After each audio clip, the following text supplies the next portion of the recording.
Bismillahirrahmanirrahim. Assalamualaikum warahmatullahi wabarakatuh. Perkenalkan, nama saya Debat Yusuf. Baiklah, pada tugas hari ini saya akan menjelaskan tentang perkembangan motorik. Motorik sebagai istilah umum untuk berbagai bentuk perilaku gerak manusia, sedangkan psikomotorik khusus digunakan pada domain mengenai perkembangan manusia yang mencakup gerak manusia.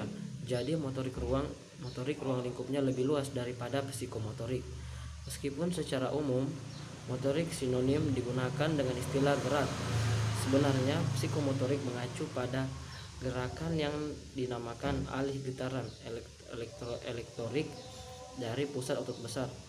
Perkembangan merupakan istilah umum yang mengacu pada kemajuan dan kemunduran yang terjadi hingga akhir hayat. Pertumbuhan adalah aspek struktural dari perkembangan, sedangkan kematangan berkaitan dengan perubahan fungsi pada perkembangan. Jadi, perkembangan meliputi semua aspek dari perilaku manusia dan sebagai hasil hanya dapat dipisahkan ke dalam periode usia.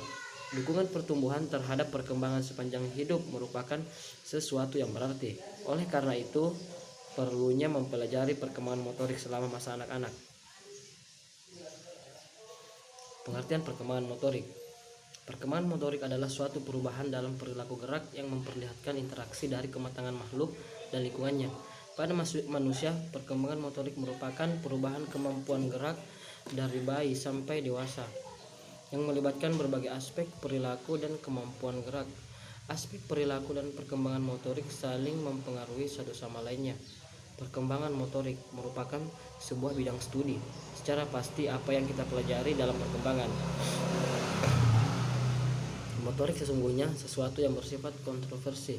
Kontroversi ini mulai muncul sejak awal tahun 1974, di mana 6 orang ahli dalam bidang perkembangan motorik menemui apa yang disebut dengan menggambarkan fokus penelitian pada perkembangan motorik. Seorang pakar perkembangan motorik yaitu Koch dalam Pain yang menjelaskan bahwa perkembangan motorik dapat didefinisikan sebagai perubahan kompetensi atau kemampuan gerak dari mulai masa bayi, infansi, sampai masa dewasa, adulthood, serta melibatkan berbagai aspek perilaku manusia. Kemampuan motorik dan aspek perilaku yang ada pada manusia ini mempengaruhi perkembangan motorik, dan perkembangan motorik itu sendiri mempengaruhi kemampuan dan perilaku manusia. Akhirnya pada tahun 1988, Roberto selanjutnya mengklarifikasi peranan dari para ahli perkembangan motorik melalui penjelasannya bahwa kita berupaya untuk meningkatkan pemahaman dalam 3 hal, yaitu kita mencoba untuk memahami perilaku gerak, motor, behavior, apa yang terjadi dan mengapa hal itu terjadi. Kedua, kita berusaha untuk mengerti apa perilaku sekarang sama dengan perilaku sebelumnya dan mengapa. Ketiga, kita mencari tahu apa perilaku sekarang akan serupa dengan perilaku yang akan datang dan mengapa. Perbedaan perkembangan, kematangan, dan pertumbuhan. Perkembangan mencakup kedua unsur, yaitu kematangan dan pertumbuhan. Perkembangan merupakan istilah umum yang merujuk pada kemajuan dan kemunduran yang terjadi hingga akhir hayat. Pertumbuhan merupakan aspek struktural dari perkembangan, sedangkan kematangan berkaitan dengan perubahan fungsi pada perkembangan manusia. Mencakup pertumbuhan antropometri. Cabang ilmu pertumbuhan manusia dan pengukuran tubuh manusia disebut juga dengan antropometri. Antropometri ini mengukur sebagai berikut, yaitu tinggi badan, berat badan, panjang bagian-bagian tubuh seperti mengukur langsung panjang betis, luas badan seperti komposisi badan seperti tulang, otot, organ, dan jaringan selain daripada lemak.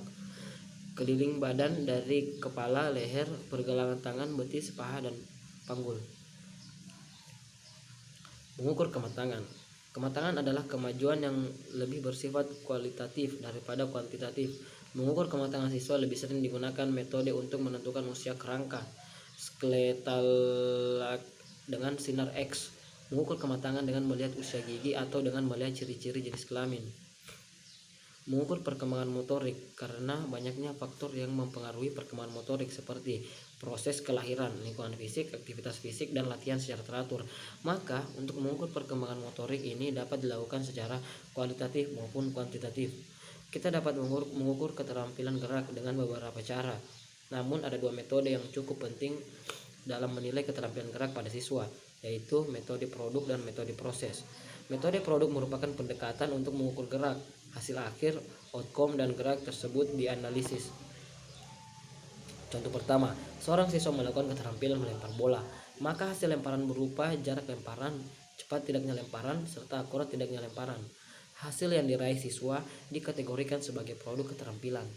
Metode proses merupakan pendekatan yang berorientasi pada proses dan menekankan pada gerak itu sendiri. Ini dimaksudkan sebagai pola gerak atau apa yang sering disebut dengan teknik, dengan sedikit perbuatan pada teknik gerak. Contoh kedua, anak dengan tangan kanannya mengayun sambil bergerak ke depan dengan melangkahkan kaki kanannya, atau performa sikap menangkap bola. Penelitian yang menggunakan pendekatan yang berorientasi pada proses biasanya memfokuskan pada performa teknik gerak, seperti anak yang mengupayakan untuk menerima bola secara akurat. Proses merupakan teknik yang digunakan untuk melakukan gerak. Performa anak dalam menangkap bola, pendekatan yang berorientasi pada proses menganalisis anak dalam mengontrol bola. Prinsip perkembangan motorik bergantung pada perkembangan otot dan syaraf. Belajar motorik tidak terjadi sebelum anak matang. Mengikuti pola yang diramalkan dimungkinkan menentukan norma perkembangan, urutan perkembangan motorik, perbedaan individu, dan laju perkembangan motorik. Tujuan dan fungsi perkembangan motorik. Tujuannya ialah perkembangan motorik adalah mengkaji proses pentahapan kemampuan gerak. Apakah kemampuan gerak individu tersebut sudah sesuai dengan masanya? Fungsi perkembangan motorik adalah penguasaan keterampilan yang tergambar tertentu. Kualitas gerak terlihat dari seberapa jauh anak tersebut mampu menampilkan tugas gerak yang diberikan dengan tingkat keberhasilan tertentu.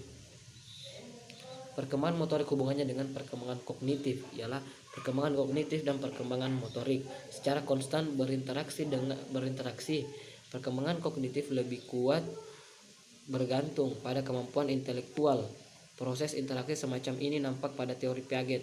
Piaget dapat mengkategorikan perilaku ke dalam 4 tahap perkembangan kognitif, yaitu sensomotorik lahir sampai dengan 2 tahun, preoperasional 2 tahun sampai dengan 8 tahun, konkret operasional 8 tahun sampai dengan 11 tahun, formal operasional 11 tahun sampai dengan 12 tahun. Ya, itulah tadi materi yang telah saya bawakan. Lebih dan kurangnya mohon dimaafkan. Wabillahi taufiq wal hidayah. Wassalamualaikum warahmatullahi wabarakatuh.